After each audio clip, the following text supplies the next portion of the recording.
All right. Well, thank you so much, everyone, for being here. We really appreciate you all being here. I'm really very happy to introduce Dr. Venus Mahmoodi, who has graciously agreed to be our guest speaker today. She specializes in Muslim mental health, childhood trauma, and reproductive mental health. And she has her doctorate in clinical psychology from Palo Alto Stanford University. And currently, she has her clinical practice and she works as an assistant professor at Columbia University in New York. The other benefit is that she's Afghan American, and so that really helps us to understand the current youth in the foster care system.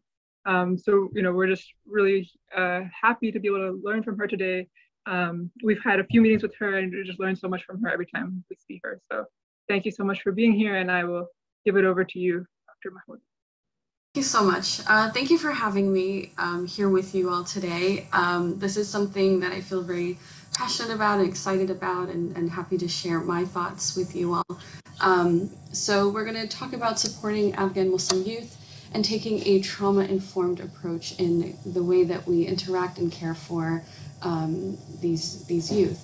I was trained here in New York City, specifically working with child trauma as well as reproductive mental health. And, I worked with Muslims for quite a while. And so, I have a lot of experience working with this population. And so I'm happy to share what I have learned through my own experiences, which you will hear about a little bit, and through the patient care that I've provided.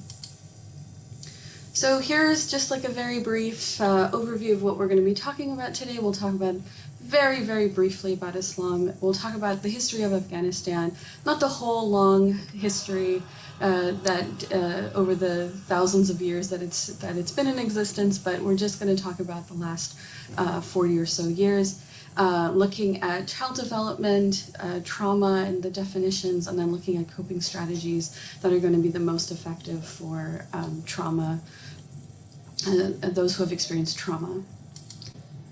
So let's start with religion and culture. I think the main takeaway from this slide is that there is a lot of diversity in the practice of Islam, and you're going to be seeing people from a range of backgrounds, and everybody's practice is going to look different. In my dissertation study, I assessed for religious practice and religious identity, and regardless of what their outward appearance was, regardless of their country of origin, everyone saw themselves as being religious and being people who saw Islam as a very positive part of their life. And of course, with every experience, there might be people who don't feel that way, but the vast majority of Muslims do see Islam as being an important and vital part of their everyday life. And as you can see, there's about 3.5 million Muslims in the US. This is an estimate. There are really not many surveys out there that actually assess for religious identity. But we know that through immigration, through births and family building, and through conversions, that Islam is continuing to grow in this country. These are just the basic tenets of Islam, and I know that you've had other presentations that have focused more in detail about these, so I'm not going to actually go into this slide, but just to kind of give you an overview, we have the obligatory acts, we have the strongly recommended and the extras, and generally Muslims try their best to fulfill what is obligatory upon them. And again, you might see a wide range of practice around even what's obligatory. Everybody has their process, everybody has their journey towards spirituality and religiosity, and so you're going to see a wide range of practice among Muslims. So let's focus a little bit more on Afghanistan. So historically, it's right smack in the middle of Asia. It's really in Central Asia. People will say that it's in South Asia or the Middle East. It's really not. It's in Central Asia, and it's connected to the Silk Road. It's right on this trade route that was so important for world trade and being able to kind of move goods along from one end of the world to the other. You can see that it's bordered by Iran, Turkmenistan, Uzbekistan, Tajikistan and Pakistan. And what's interesting, it's got this little tiny, you know, if you can see right here, this little tiny arm that's touching China as well. So it's in an area where it really is very central to connecting East and West. And prior to 1979, you know, we in the cities everyone was pretty highly educated. You know, people wore different types of clothing. There, you know, you saw a mix of traditional and modern. Throughout the the country, there was lots of agriculture.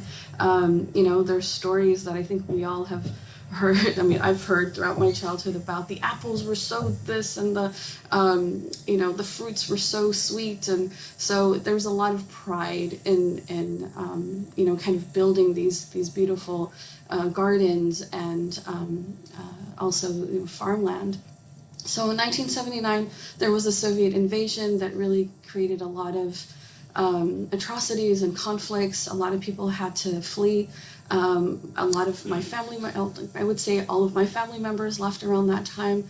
My parents, they first went to Pakistan, then went to India. From there, they flew to Germany, and that's where they settled for a little bit, and that's where I was born. Other people fled to Pakistan, stayed there in refugee camps. Other people in Iran and stayed in refugee camps over there. Other people were able to get out even further, Australia, New Zealand, parts of Europe, Canada, US. So, everyone just kind of got scattered in terms of, families. And then from there, we go into the Civil War, and things continue to get worse, continue to be a struggle, and all up until we get to the mid-90s and the rise of the Taliban. And with the rise of the Taliban, we're all familiar that they really imposed a lot of religious restriction, things that we do not condone as being, religious practice in the way that a moderate Muslim might engage. So just causing a lot of not only atrocities, but a lot of restrictions that were quite unnecessary.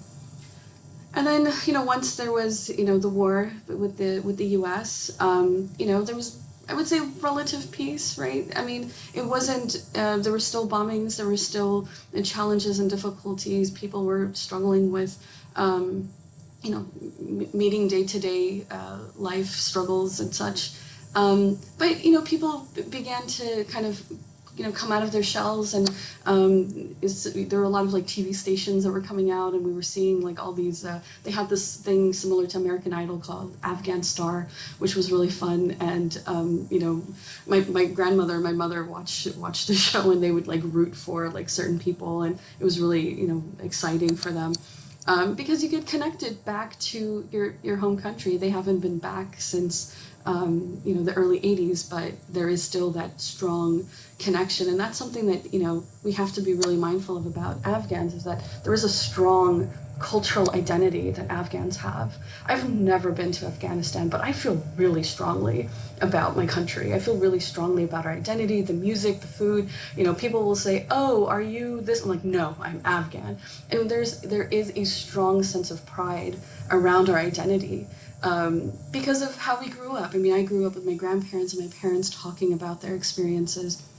And that's something that, I imagine is going to be, part of the work that you do with these youth, is that this is their cultural identity. And so it might be initially that you experience some resistance, but I remember as a teenager having resistance, oh, I don't want to be known as Afghan. Nobody knows where Afghanistan is.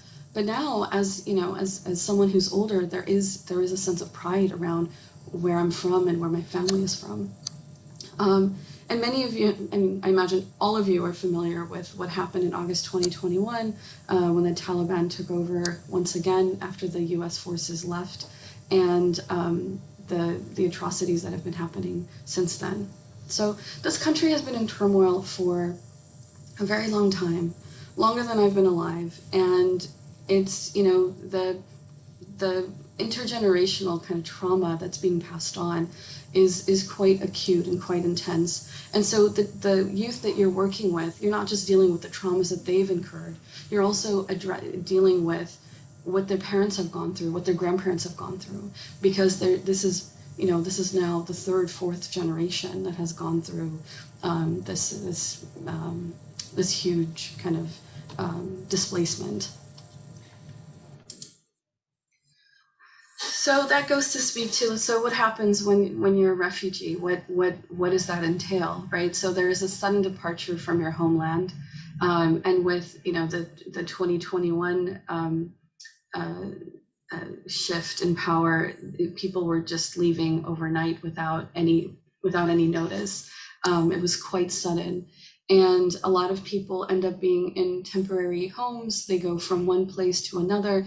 In order to be a refugee, you need to go somewhere, another country first, register as a refugee, and then go to where your kind of permanent homeland is. Where your permanent, settled place is going to be. And that's what is going to happen. What's happening along the way? What are the things that this person is going to experience? Not just in their homeland where they are experiencing the initial displacement and trauma, but also along the way. And this is something that we hear a lot about, with folks coming from Central America or South America into the US, that over the course of the months that they're trying to come into the US, they're experiencing abuses and challenges that, before even entering this country. And so we want to kind of think about, the initial reason that someone might leave is some kind of persecution, some kind of fear of, death or some challenge. There's a lot of losses that are going to be experienced, both the death of someone else, a family member, or it might be loss of home, loss of, possessions, loss of connections, loss of, tradition. And then trauma can be anything. It can be, witnessing someone dying, getting hurt themselves, really a host of a range of things. And it can be as simple as, loss of expectation. I expected to, be in my bed, and now I'm all of a sudden in an airplane heading to somewhere I don't know. So that in of itself can be extremely traumatic. And then people end up in this survival mode, which is this kind of, you have like your blinders on and you're kind of moving forward and trying to get to where you want to get to, right? They are going to be in this fight or flight mode from the time that they leave their home until they finally get to where they need to be. And even then, not a lot of people feel a sense of safety. But that survival mode, we'll talk about it when we talk about the brain in a moment, is what really drives a lot of the behaviors and a lot of the mental challenges that someone might experience. And so what happens when somebody finally gets to the final destination? Well, now you got to figure out a whole host of other things. You have to figure out what is, how do I speak the language? How do I, what is this food? What are the customs? How do I engage with other people? What is normal within the scope of this country versus the country that I came from? And so, we often talk about a new normal within the scope of trauma, because, here someone has experienced a trauma, now they're trying to live life within the scope of a new normal. But it's also, literal as well, right? You're going from this country where there's certain, customs, certain foods that you're eating, certain experiences you have, certain interactions that you're making, and then you're shifting into a completely different place where there is going to be a new normal, a new experience. And so the question is, what is it that's going to help this person settle into their new space? How are they going to make meaning of the experiences that they've had? And all of this in light of being isolated from friends, family, and people, of a similar culture or religious background. And, there's what was interesting about, people coming into the US in the 80s is that you had a group coming to Fremont, California, which is where I'm from. You had people going to Flushing, New York, which is, about 20 minutes from where I am right now. And then you have people who are settling down in the, Washington, D.C. area. And everybody built communities. And in Fremont, California is one of the most well-known areas where Afghans lived, but they created community and they opened up shops and they opened up mosques and other types of community experiences so that they kind of help themselves through the acculturation process.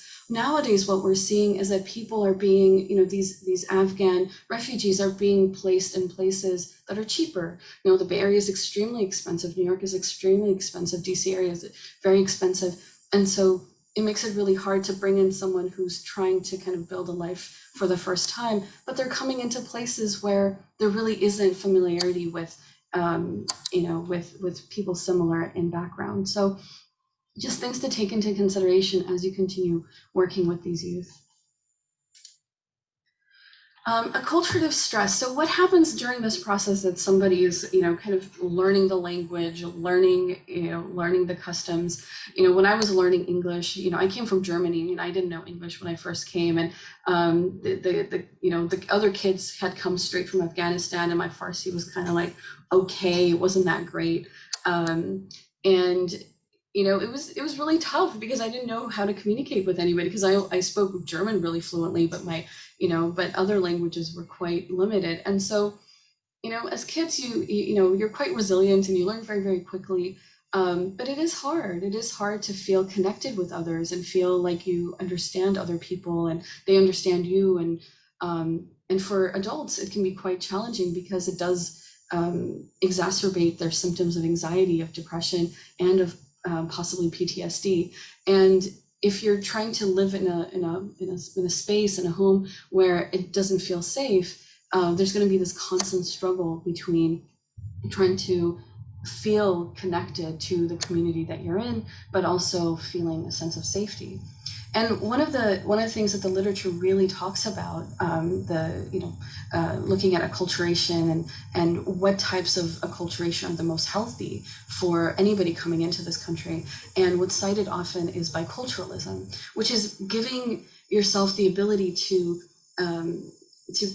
identify as multiple cultural backgrounds. So you have your, like me, okay, I have my Afghan side, I have my American side, and I'm trying to kind of bring the two together. That, I love the foods, Afghan food. I love, when I speak to my mother, I speak in Dari, but I also have my American side where I'm out here and, it's at Columbia, and, interacting with my colleagues, I work. So there are a lot of, bringing together two sides of my cultural identity is what helps us being able to really interact with both sides of ourselves, or the multiple sides of ourselves, if we have more than two identities. So that's something that's really, I want to emphasize, because sometimes it's like, well, how, it used to be that if you assimilate and you just act like everybody else, that everything will be okay. But the literature is telling us more and more that we need to be able to allow children and adults to embrace every part of themselves and every part of their identity.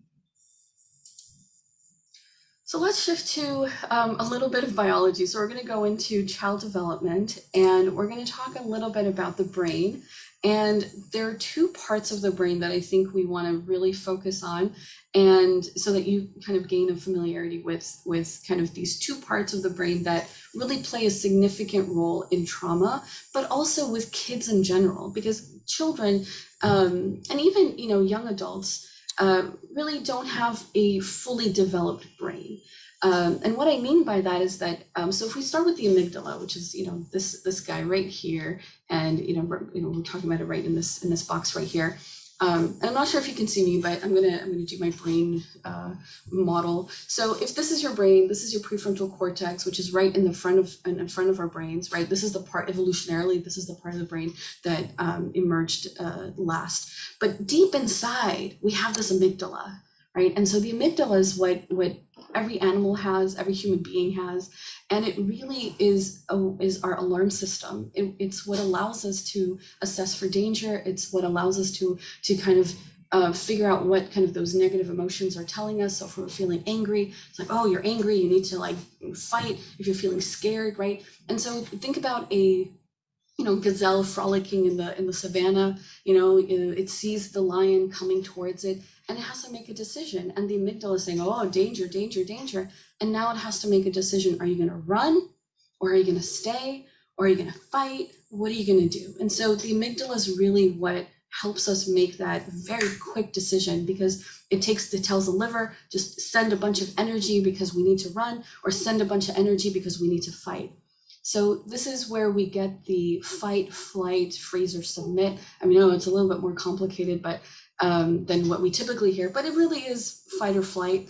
And sometimes when there's an extensive history of trauma, it might be that someone freezes and they're not able to react at all, or they might just give in, right? This is learned helplessness, where someone might just give in to a traumatic thing, knowing that it's going to be traumatic, knowing it's going to be, it could potentially lead to their death. And so the amygdala is really what kind of helps us identify this. The prefrontal cortex is the captain of the ship, right? It's the part of the brain that helps us gain a sense of understanding of how we can, how we live, right? So this part doesn't really fully develop until the mid to late 20s. That means that children do have a functioning prefrontal cortex. Teenagers have a functioning prefrontal cortex, but it's still developing, which means that the ability to, plan and execute and engage in rational thinking and goal setting is still a work in progress for them. But for us as adults, we have the ability to do this fully if there hasn't been any kind of, injury in that area. So it allows us to, okay, you're all here today. You had to plan out what you're, how to log on. You figure out which link to use. There's all these different steps you took to be here today. There's a bunch of steps I took to be here today, right? I had to wake up in the morning, get dressed, get on the subway, get over here, sit at my desk, turn the computer on. So there's various things that we're, doing, right? We're planning and executing so that we can function as human beings. So this is what we want to kind of really emphasize, that the amygdala, every one of us has a functioning amygdala, and the alarm is going to blare when there's any kind of worry or danger or sense of fear. And we have our prefrontal cortex that doesn't fully develop until our mid-20s. So we're going to briefly talk about attachment style. I'm guessing, most people have a familiarity with what attachment is, and but I'm just going to kind of briefly go through this, given that it's really a fundamental part of children's experiences and will inform how they will develop as adults. And given that you're working with youth, you really have the ability to work with attachment in supporting these youth in a very meaningful way. So Bowlby, this guy right here, he came up with this theory after interacting with youth who had been, essentially he called them juvenile delinquents. So kids in England who were kind of coming in and out of jail, they were constantly getting in trouble. And so he wanted to kind of assess and see, what is it that they have in common. And he found out that a lot of them had either poor relationships with their mothers or didn't have mothers at all. And so he was able to kind of connect that back to his own experiences, because he himself struggled with having a strong relationship with his mother. And so what we can define attachment as is a powerful emotional connection to a particular person or persons. So it can be more than one person, that really promotes the child's sense of security. And we might have a secure attachment with one person, but we might have an anxious attachment with another person. So it can differ, it can change to be different, but we really want all children to have at least one person with whom they have a strong, secure attachment, and so that they can feel a sense of safety. So it's not only physical safety that this can promote, but also psychological safety. And so let's go through, each of the styles very, very quickly. Just to kind of help you get a sense of why this is so important.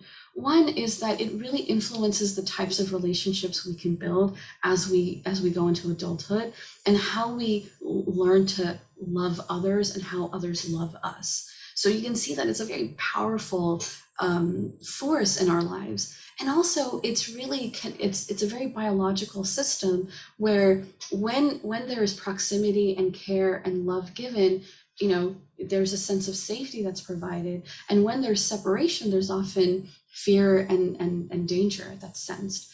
And it can often, it will affect how someone functions across the lifespan, but it's really those, early years that matter. Well, you don't have a lot of these children, when they're infants, you have them when they're a little bit older.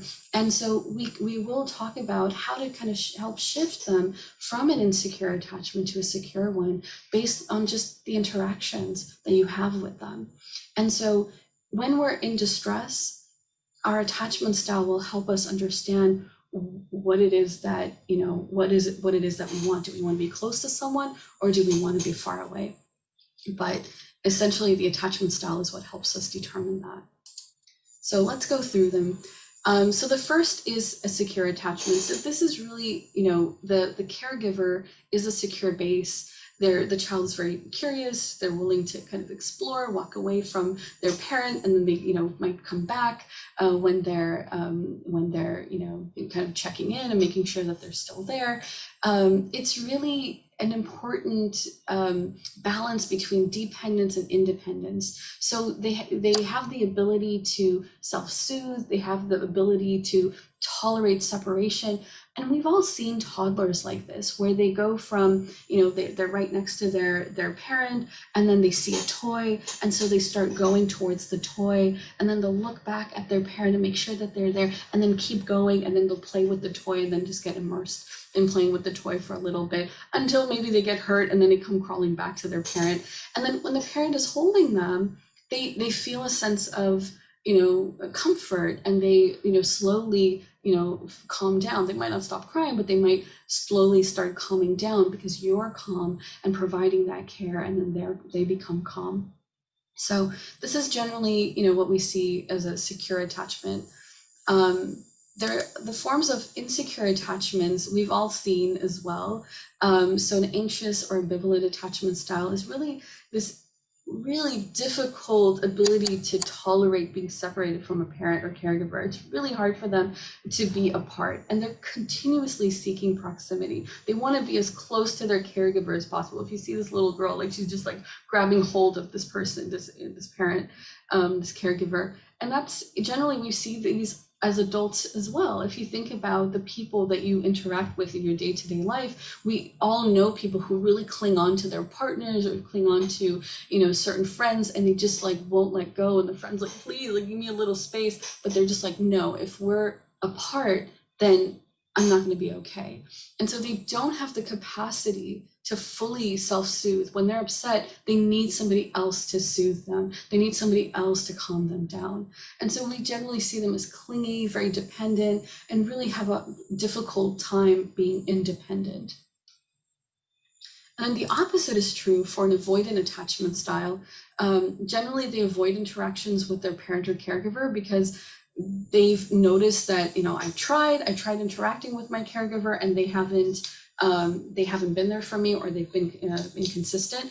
And so they know how to take care of themselves. They know how to be independent. They can feed themselves. They can take care of themselves. There really isn't a need to seek any kind of help from a caregiver. And, it can be really difficult when you're trying to care for a child like this, because they're always seeking distance. The challenge too is for them that they don't really have a good sense of what their emotions are. It can, because they don't know what they're feeling, they can feel even more anxious, they can feel more isolated. They're often very independent, self-sufficient, and really don't have deep, meaningful friendships. But what's remarkable about them, that they're highly successful. So they might be, highly educated, doctor, lawyer, like, these really highly educated people, but they really struggle with meaningful relationships. So it's generally a theme. It's not the case for everybody, but that's generally the theme that we often see. And then we have our severely traumatized youth who have really a disorganized attachment style. And here what we see is that they just don't know what they want. Sometimes they want to be close to their family members. Sometimes they want to be far away. Sometimes they want someone to take care of them. And sometimes they and it'll be within moments. Like, I met someone for the first time yesterday, and she said that every time I get upset, I want my husband to be close to me, but I also want to push him away. And what her husband does is he kind of tolerates kind of this inconsistency and just stays. And she says that that's what helped her kind of through this really intense emotional upheaval of wanting him close but pushing him away. And, you know, because he's healthy enough to be able to tolerate, like, okay, you know, this is what she needs in this moment. So they really have a very limited ability to regulate their emotions. These are kids who are often tantruming constantly. Not, you know, tantrums are normal for most children, but we're talking about children who are constantly in a state of distress, constantly, you know, feeling overwhelmed and scared, and really nothing soothes them. Like if they're being held, it doesn't soothe them. If they're being let, you know, if they're kept away, that doesn't soothe them. So they're really confused about what feels good. So let's go into trauma. And I know I'm going a little fast, but I'm hoping that at the end, you know, whatever questions come up for you, we can spend time exploring a little bit further. But let's go into trauma a little bit, and so that we can go into the coping strategies and kind of the more important parts. So to define trauma, it's an emotional response to being exposed to an emotionally disturbing and life-threatening event. So according to our diagnostic and statistical manual of psychiatry, you know, you have to have experienced a particular event that's so emotional, distressing, that there was a fear of death, or there was something that was really scary that happened to somebody else or yourself. And, you know, sometimes if people, are kind of confused, like, what does that mean? It's really subjective. It really is a subjective experience. Each person is going to have their own way of engaging with of defining what a trauma is. So I work with reproductive psychiatry, and we have women who go through the birth experience and will come out saying, wow, I'm like feeling so traumatized because they expected to have, like a natural birth, and they ended up going in for an emergency C-section. And that can cause a trauma response. And so that's, and that's very subjective. Somebody else might be like, well, you and your baby are safe. Like you went in for a C-section, which allowed for you and your baby to be safe. Why is this, why is it so upsetting? Well, it's subjective, right? It's subjective. Some of the symptoms that we often see with someone who has experienced, traumatic experiences include hopelessness, a lot of guilt, sleep disturbances. So they might sleep more than typical. They might not be able to sleep at night, or they have restless sleep, poor sleep quality, eating disturbances where they might eat more than they intend or less than they intend, or they, might not have appetite for days and then eat, binge at some point. So just made significant changes in their eating, a lot of aggression, fearlessness, nightmares, or flashbacks and avoidance. So these are, typically acute symptoms of PTSD, but in general, we don't always, any human being that experiences a traumatic event doesn't mean that they're necessarily going to have PTSD. So that's something to kind of keep in mind, that these are symptoms that people might experience when they have PTSD. But a lot of times we don't see these particular symptoms, or maybe we see a few of them. Generally, what I see with people who experience childhood trauma or just continuous trauma throughout their lives is that it affects how they function in the world. It affects their interactions with other people. It affects their ability to seek help when they need help. It affects their physical well-being, as well as their psychological well-being. They might feel anxious. They might feel very worthless, maybe down on themselves. And so it doesn't necessarily come across as, oh, they're having nightmares about what happened to them, or they're having flashbacks, or they're avoiding going to certain places. It might be that just overall they're, just not connecting well with other people, or they're just not functioning as we would expect. Like children, need to be curious and they need to play. And if they're not playing and if they're not curious, then there's something wrong, because children need to play and be curious. And so that's where we need to intervene. Like, what is getting in the way of this child being curious and playing? Often when children hum or sing, that's a really great sign that they're, that they're doing well. If they're not humming and singing, it doesn't necessarily mean it's a bad thing, but it generally is an indication that they're doing well.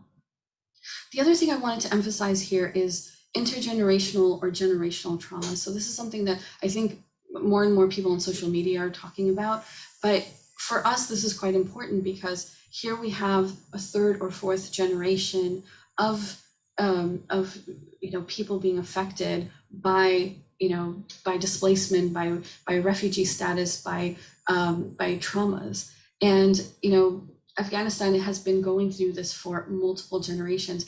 I haven't been to Afghanistan, but I can say, it affected me, indirectly. My mother, who was pregnant while she was going from Afghanistan to Pakistan to India, was pregnant at the time, not with me, but she was pregnant. And so when she, what do they tell you? Don't get on an airplane when you're, far along in your pregnancy. Well, she had no choice. She got on that airplane and her baby died.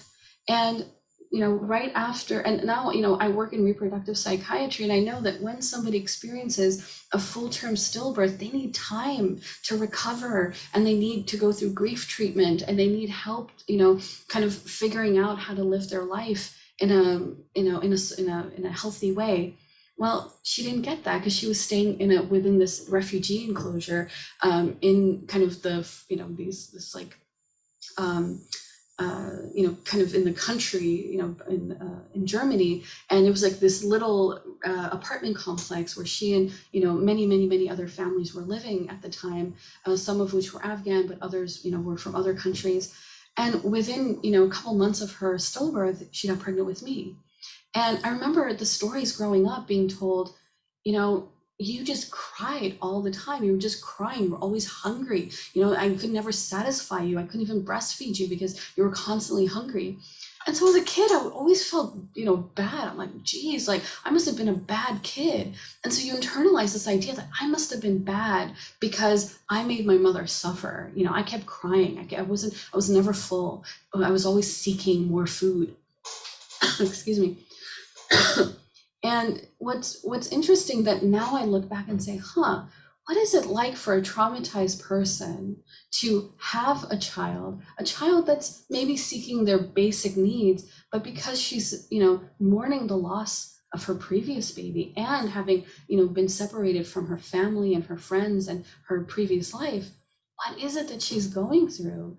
And how does that then affect the subsequent generation who hasn't been directly affected by the war, but is being affected indirectly? So, and that's just me. And then, I have a child, and like, how does it affect her? And then, when she has a child, how does that affect her?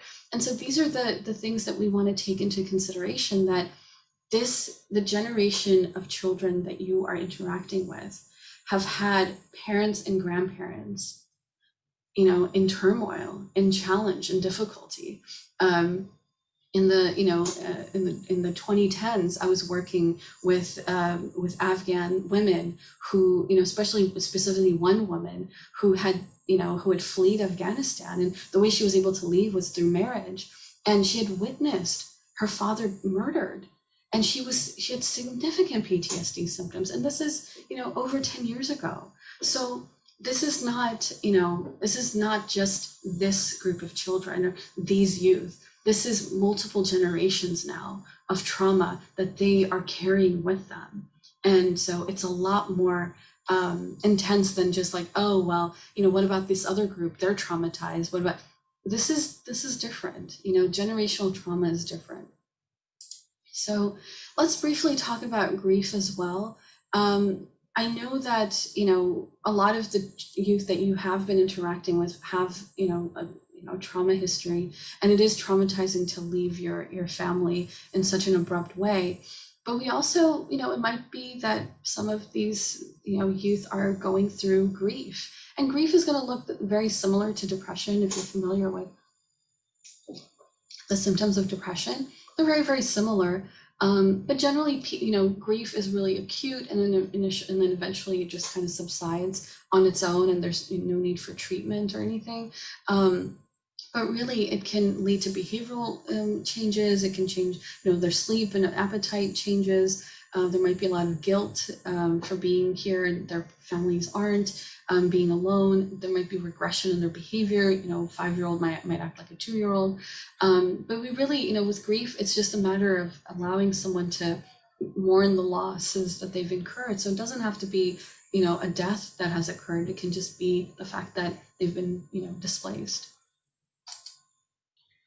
So how does trauma affect the brain? So before, right, we were talking about the prefrontal cortex, we were talking about the amygdala, and you're working with youth, which means that their brain is still developing. And imagine if this child who is still developing undergoes chronic trauma exposure, or just even major significant traumatic events, it is going to change how their brain continues to develop, or how their brain is functioning. And so the areas that we see that gets affected the most are the amygdala, prefrontal cortex, and the hippocampus. So what the amygdala does is, instead of just telling you that you're in danger when you're actually in danger, so the gazelle seeing the lion and saying, okay, there's danger, I need to do something, it's telling you that you're constantly in a state of danger. So the alarm is going off all the time, constantly scanning for danger, constantly unable to, they have this inability to detect what is safe and what is harm, what is okay, what is not okay. And they really have a hard time feeling safe within their environment and really being able to engage with their environment. So we don't see these children as being curious. We don't see these children as being able to interact with others in their environments, because they feel a sense of feeling unsafe. The prefrontal cortex, right, our captain who helps us plan and execute, it really has it has diminished capacity. It doesn't do what it's supposed to do, and it doesn't allow for this child to focus on, okay, I need to get up and I need to get dressed, I need to go downstairs and have breakfast, right? That's a very simple thing. You think okay, get up, get dressed, brush your teeth, and come down. And we often think you just do this and you're okay. They can't do that, because if their alarm is going off, they can't sit down and think what do I need to do right now? Because they're thinking about scanning their environment and trying to figure out how to remain safe. The hippocampus is in charge of memories and the way that we encode memories. And so if the amygdala is going off, it's going to affect the way that we remember things and the way that we see things. So, it might be something very pleasant can be encoded as a very horrible and challenging and difficult experience. So you can see that the brain gets significantly affected by traumatic experiences. So what are the consequences of trauma besides the brain being affected? So it really doesn't allow people to be present. And what we often see is that it looks like daydreaming. So, the kid's not paying attention. Gosh, I just said this 3 times. Did you hear what I was saying? No. And so it can be very frustrating, because they're not able to be present. And, I've had this happen in sessions as well, where we'll talk about something that's very activating, physiologically activating, right? Meaning that their amygdala is going off in the session. And I'm like, what's going on? Where are you? And they're like, oh no, I'm here. But I knew that for the time, for a certain portion of time, they were actually somewhere else, physically in front of me, but somewhere else. And so and that's one thing that we often see. The other is that these children have a high risk of developing an insecure attachment, and either an avoidant or anxious, or even with severe trauma, disorganized. And if someone is born to a mother who is traumatized, then they're going to be more reactive. Like me, I was crying all the time. Might have been that I was reacting because the kind of the physiological changes that occur in the body when one experiences the traumatic experience. And we didn't go into the HPA axis and cortisol levels and all of that. We didn't go into the deep into the biology of it, because I don't think it's necessary. But there is something that changes within within the physiology of the body that then gets affected in pregnancy. So the fetus is affected by these physiological changes. And so when a baby is born to a mother who is traumatized, they're going to be more reactive, they're going to be crying more. And then the mother who's traumatized isn't going to meet the needs of the child as needed because they're traumatized. There's a lot of difficulty with emotion regulation, the ability to label, express, and feel emotions. And I say even the bad emotions because, in quotations, because sometimes, people are like, oh, I don't want to feel anger. I don't want to feel sadness. I don't want to feel angry or annoyed. Like, I don't want to feel those things. But we believe, as mental health professionals, we believe that every single emotion plays a role in our lives, and every single emotion helps us learn something about ourselves, but also it's communicating something to us, right? If you're feeling scared to go down a dark alley, that's telling you something, like, don't go. That's scary. It might be something bad happening. Don't go there, right? So we want to be able to recognize and label the emotions that we're feeling so that we can, listen to what the emotion is telling us. If you're feeling angry about something, then we want to engage with that anger and be like, why am I feeling angry right now? The issue is that we often don't know what we're feeling until it's intense, until this like very intense level. And we'll talk about that in just a second. The other issue is that there's difficulty recognizing other people's emotions and a misinterpretation of like people's facial expressions. So what is trauma-informed care? So trauma-informed care is taking into consideration the possibility that every person that you interact with could have a trauma history. It's if we notice that someone's behaving in a particular way, considering that it might be a trauma response, acknowledging the role that trauma might play in their life, being curious, asking open-ended questions to find out more about what it is that they've experienced. Because when you engage in trauma-informed care, you're more likely to be a very, kind of open provider, a caring provider, and caregiver. So what are the things that you would need to do? Well, one is understanding trauma and its impacts, which is what we're doing today. Promoting a sense of safety, doing what is it that this person will feel safe around? Like, what is it that I can do to help this person feel safe? Ensuring cultural competence, so integrating, cultural and religious values, supporting them, giving them a sense of autonomy and choice. And then helping them build strong relationships, which is something that you can do by connecting with them in a very meaningful way. And it takes time, but it is possible.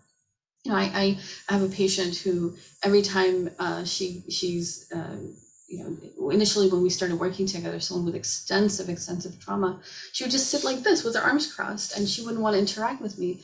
But part of what I did with her is I just stayed and I listened. And, sometimes clinicians will like end sessions early, like, oh, she doesn't want to talk today. But I would just sit there, and sometimes it would be for the full hour, 55 minutes where she wouldn't talk. And I'm like, it's fine, I'm here. Because we want to show these youth that we're here, we're present, we're not going to run away, we're not going to leave you alone. So let's talk about the Hulk. There is a video, but given our time, I think I'm just going to tell you about it, and then we'll share the video so that you can watch it on your own time. The video is done by a former supervisor of mine who does a lot of trauma work. He's the one who trained me, and he's just excellent. And so he uses the story of the Hulk to help us understand the experience of intense emotional expression during like a moment of being triggered. So what happened is that, Bruce Banner, the Hulk, right? Bruce Banner, this guy, when he was a child, experienced extensive trauma at the hands of his father. His father was extremely abusive to him and his mother, and which gave him this capacity for rage, gave him this capacity for being very angry and, just kind of holding all of this in. And so once he became a professor and a scientist, he, had that gamma radiation accident. And so this accident allowed for this potential for rage to really come out, right? So he becomes the Hulk. But we see it happening in stages. First, the eyes change, right? They turn green, and then the skin turns green, and then he becomes big, and then his clothes get tattered, and the big muscles come out. And what we notice is that from being this like smart scientist, he shifts into being this creature with like very limited cognitive capacity, right? He's no longer this brilliant scientist, but he's the Hulk, and he goes Hulk smash, right? So his ability to speak and kind of think change. So and when he gets when he's out there and people go to him and they start shooting, bullets at him, or tanks and things, start chasing him, and sending kind of these guns at him, and he becomes bigger, right, and bigger and bigger and bigger. And the only thing that calms him down is if he kind of removes himself, goes off far away onto a beach, and sleeps it off for half a day, and then he's okay again. And then he looks at himself and he sees his tattered clothes, and he knows, oh, okay, something really big happened. I became the Hulk again. So this is to tell us that, this is very similar to what we see with kids who get triggered. So here's a quick summary. What we see is when a child is in that state of being hulked out, they act out, or they might engage in harmful behavior because they're triggered, or they're emotionally overwhelmed. They don't know what to do with their emotions. If there's a threat, they are going to experience this intense physiological activation. And then what we do as adults typically is we go to them and we wag our fingers and we say, oh, you shouldn't be doing this. Like, you're going to be put in timeout, or you're going to, you're not going to get that chocolate that you wanted, or, right? We're going to go in with threats. And what happens with the threat of consequences is that they get angrier and angrier and angrier. And then what do we do is we label them and say, oh, they're bad kids, they're angry kids, And once we've done that, then there's really no trust and no sense of safety. So what do we do? I mean, I once had a kid hulk out on me in one of my sessions. He was a young kid too, he was 4 years old. And he was so upset, he started like throwing things. And at first that was my instinct, like, hey, if you don't stop throwing things, I'm gonna, X, Y, I don't remember what I was thinking. But then I remember I have this training, so I had to kind of take a step back and say, hold on a second. What does this kid need right now? And I'll tell you in a second what I did. So how do we turn off the Hulk? The first thing is we need to be able to prevent the Hulk from coming out in the first place. Well, how do we do that? Well, we have to recognize the triggers and the signs of early anger, the things that are going to, provoke any kind of anger. There's really not much we can do once the Hulk is out, because what happens is that the amygdala, right, that little tiny little thing deep in our brains, it activates the sympathetic nervous system, and then it causes adrenaline to course through our veins, and it needs 45 to 60 minutes to come down. And so the best thing to do is let the child rest, go into a safe space, and just kind of give them some time to cool off. And then once they come back down, then you can engage with them and talk to them. We want to offer help when the eyes are green, right? That's when we can share coping strategies. And we want to express love. We want to envelop them in that love and that holding, because that's what helps them kind of get through that. And that's what I did with the little boy. I just kind of sat next to him and I said, it was a mistake that I had made. That's what angered him. There was a chair, there was a desk, and the desk was too high. And I told him, I was like, I'm really sorry. I should have realized that the desk was too high. He didn't hear me the first maybe 20 times that I said it, but I kept saying it over and over and over until it calmed him down. And he was, yeah, that was too high. And then we were able to talk about, the mistake that I made and how to next time try to say, hey, you need to put the desk down because I can't reach. So, what we want to do is help these youth get to what we call earned security if we do notice that they have an insecure attachment. And the way that we do this is by being present with them and by showing them that you get what they're experiencing and what they're feeling. You don't have to have experienced the same thing, but it's your ability to be able to imagine what they're thinking and feeling. So when a child is like sitting like this, right? Use your mentalizing skills. Imagine what they're thinking and feeling. seems like you're really mad right now, right? Like, what's going on? Tell me, what, you know, how are you feeling in this moment? Do you think you're feeling mad? Is it that you're feeling mad? Just label and say what it is that they're, verbalize what they're thinking and feeling. Because when kids feel seen and heard and known, they feel so good. They feel really, really good. It takes time to get there because you have to get to know them really well to know what allows them to feel seen and heard, but you can definitely get there. So this is from Moana. I don't have enough time to explain this fully, but if you've seen the movie, there's the very, very last scene where she figures out, you know, who Te Kā really is, and she's walking across, you know, the water has like, you know, the river has split, and she's walking through, and she sings these lyrics. And I often equate this to trauma and, you know, kind of the sense of loss that occurs when you experience a traumatic thing. And so, you know, Te Kā is like in this state of rage, and she says, you know, I know that this isn't you, and you know who you are, and you know, I see you, right? She kind of gave Te Kā this sense that I see you, I know who you are, and that allowed Te Kā to like calm down, and then we figure out who Te Kā really is. So, just very, very quickly, here's a book that is very well known and everybody's really into it. It talks about trauma, resilience, and healing, how to take a trauma-informed approach. So I would recommend reading it if you have some time. So let's go through our coping strategies. I know I'm running really behind, I'm sorry. So it starts with you. You cannot be someone who interacts with a traumatized child or kids who are emotionally activated. It doesn't have to be a traumatized child, but it starts with you and regulating yourself. So what do you need to do to take care of yourself? Are you eating adequately? Are you drinking water regularly, especially with these heat waves around the country?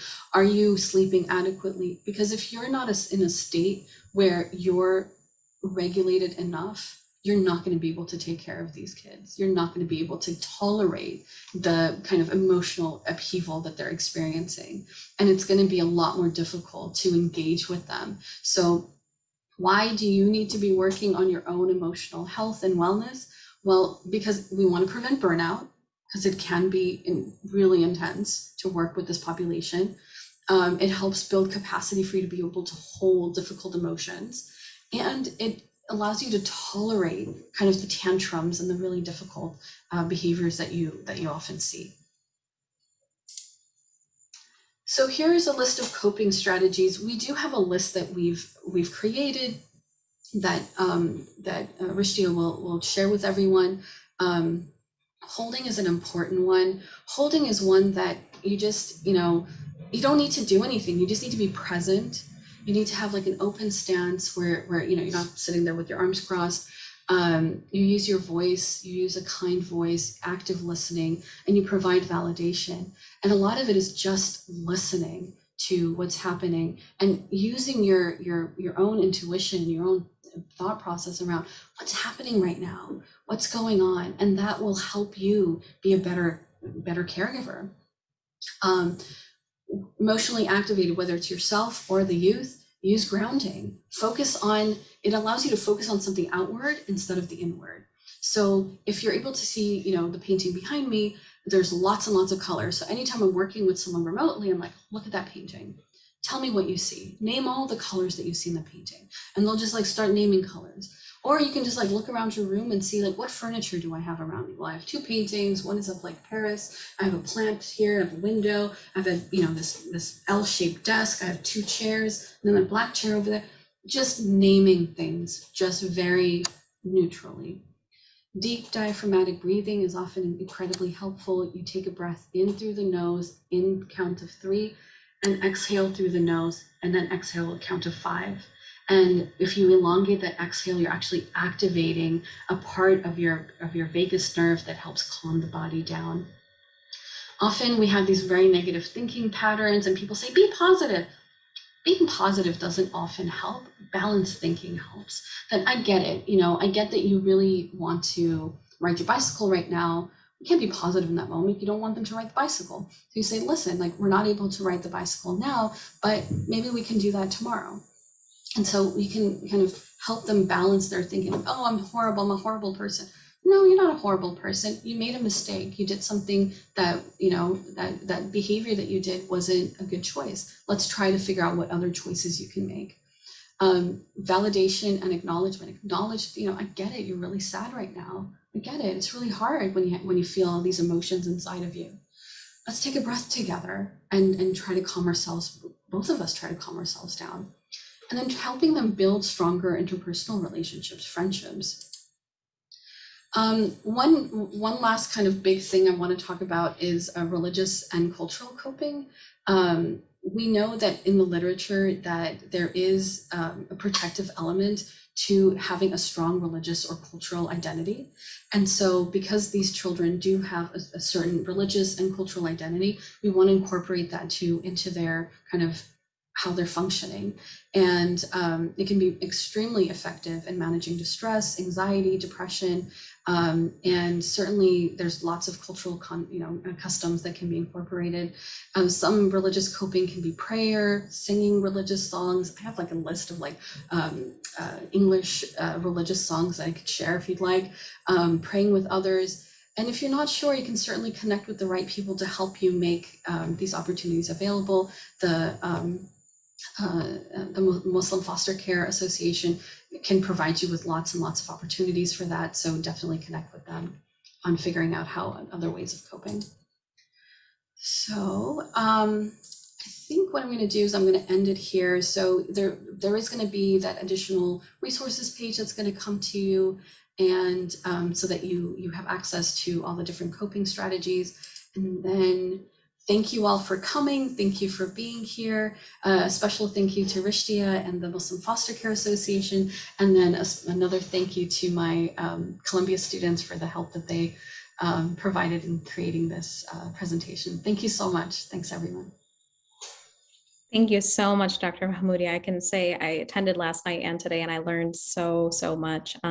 We thank you so much on behalf of the Muslim Foster Care Association for being here, for sharing your expertise with us, and for sharing your expertise with these wonderful caseworkers and agency staff who work day in and day out to care for foster children and, specifically Afghan Muslim foster youth who have experienced so much trauma.